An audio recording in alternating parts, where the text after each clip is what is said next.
Hashtag the quest for the lost city of Z. The life, disappearance, and legacy of Colonel Percy Fawcett. Hashtag intro. In May of 1925, three men walked into the Amazon jungle and were never seen again. They were not lost travelers. They were led by one of the most decorated explorers of his age, a man who had survived the rainforest for 20 years and who carried a map in his mind to a city he believed was older than Egypt. He called it the City of Z. What he was chasing, what he found, and why an entire civilization vanished beneath his feet without him ever knowing, is one of the strangest stories in the history of exploration. Hashtag the making of a surveyor. The British Empire at the end of the 19th century produced a very specific kind of man, the soldier surveyor, trained to stand at the edge of the known world and draw a line where no line had been drawn before. Percy Harrison Fawcett, born in 1867 in the seaside town of Torquay, was built for that edge. He was the son of a Fellow of the Royal Geographical Society and the brother of an adventure novelist, so maps and impossible places ran in his blood. By 19, he was a lieutenant in the Royal Artillery, serving in the sweltering heat of Ceylon and the colonial outposts of Hong Kong and Malta. Then in 1906, the Amazon reached out and pulled him in. The Royal Geographical Society commissioned him to map the disputed border between Brazil and Bolivia, and Fawcett stepped into a green hell that was rich in rubber and poor in survivors. For nearly 20 years, he led 7 major expeditions into that wilderness. He claimed to have seen a 62-foot anaconda and a mysterious double-nosed Andean tiger hound.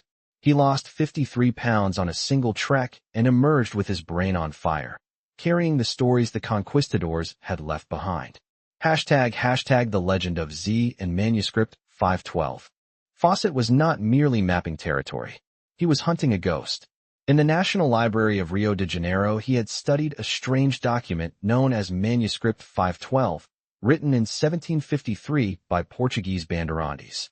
It described a ruined stone city in the Bahia region, a place of triumphal arches and statues and temples adorned with Greek-style hieroglyphics. To most scholars, it was a fanciful exaggeration. To Fawcett, it was a revelation. He fused that account with his own discoveries, delicate pottery shards he found in the jungle, and the legends told by indigenous people of white Indians with blue eyes. He began to envision a lost city of Z, an Amazonian Atlantis that predated the pyramids of Egypt. His conviction was strengthened by a black basalt idol given to him by his friend, the novelist H. Rider Haggard. A medium claimed the idol radiated the psychic vibrations of a lost continent. To Fawcett, Z was no longer a possibility. It was a certainty. Hashtag the occult and the skeptics. What made Fawcett so dangerous and so compelling was that his quest was never only geographical. It was spiritual. He was a member of the Theosophical Society, deeply influenced by the teachings of Helena Blavatsky, and he believed that the Amazon held the remnants of an ancient and advanced race. He consulted psychics, he practiced psychometry, and after he vanished, his wife Nina would claim to receive telepathic messages from him in the jungle. The scientific establishment wanted nothing to do with it. The experts of the day called the Amazon a counterfeit paradise, biologically incapable of sustaining large populations.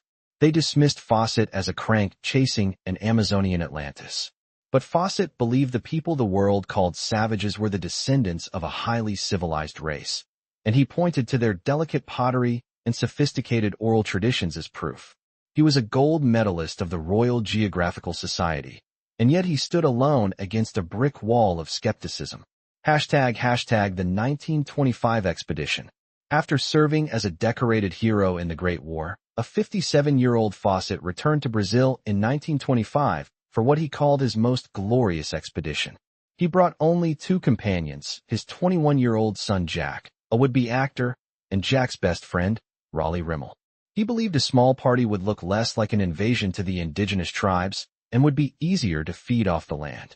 In April of that year, funded by a secretive group known as the Glove, the trio struck out from Cuiabá.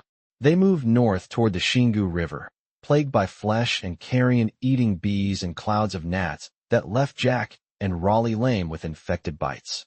By May the 29th, they reached a place called Dead Horse Camp, named for the tragedy of a previous expedition. There Fawcett sent his native guides back with a final letter to his wife Nina. You need have no fear of failure, he wrote. Then the three men turned north into unknown territory. They were never seen again. ## the Great Disappearance. When the Fawcett Party failed to emerge in 1927, a fever gripped the world. The mystery became a one-man Bermuda Triangle at the heart of Brazil. In 1928, the explorer George Dyett led a suicide club of volunteers into the Xingu. He found a brass plate bearing Fawcett's name and heard rumors from the Kalapalo tribe that the explorers had been killed. In 1932, Peter Fleming, the brother of James Bond creator Ian Fleming, joined a poorly organized race into the jungle to find the colonel. His expedition dissolved into infighting and a furious scramble back to civilization, later immortalized in his book Brazilian Adventure. Over the decades, nearly 100 people would die searching for Fawcett, and the rumors only multiplied. Some said he was a captive king of a hidden tribe. Others claimed he had found a portal to another dimension, or that he had started a secret commune in the jungle and refused to return. ## the Villas-Boas account.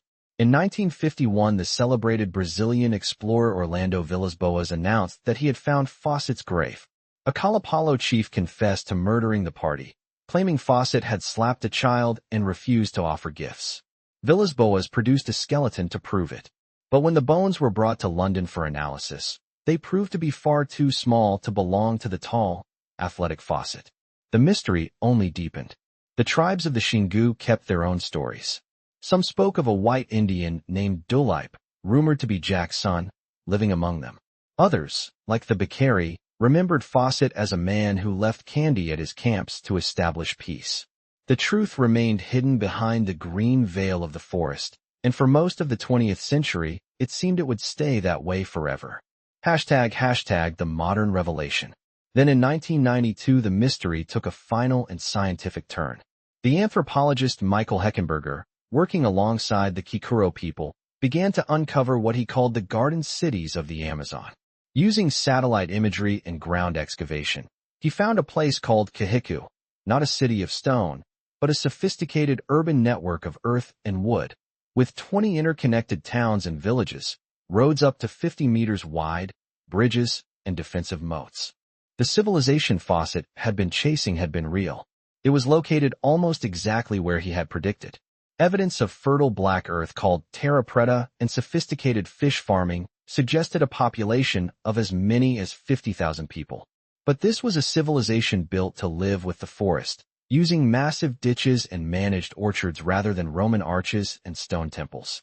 It had collapsed not because of some mystical judgment, but because of the smallpox and influenza that swept ahead of the European explorers. The jungle had reclaimed it within a few generations. ## outro. Percy Fawcett had been standing on the ruins of Z. He had walked over its causeways and moats. He had slept near its earthen walls, and he died without ever realizing he had arrived, because he was looking for a stone city that never existed. The error that cost him his life was not in his conviction that the Amazon held a great civilization. He was right about that. The error was in the shape of the thing he expected to find. The Amazon was not a counterfeit paradise. It was a garden, engineered by human hands for thousands of years, and then allowed to swallow its own creators. Fawcett's bones were never recovered. His city was. And the strangest part of the whole story is that the experts who called him a crank were wrong, and the crank who chased a ghost through the green hell was, against every odds, telling the truth.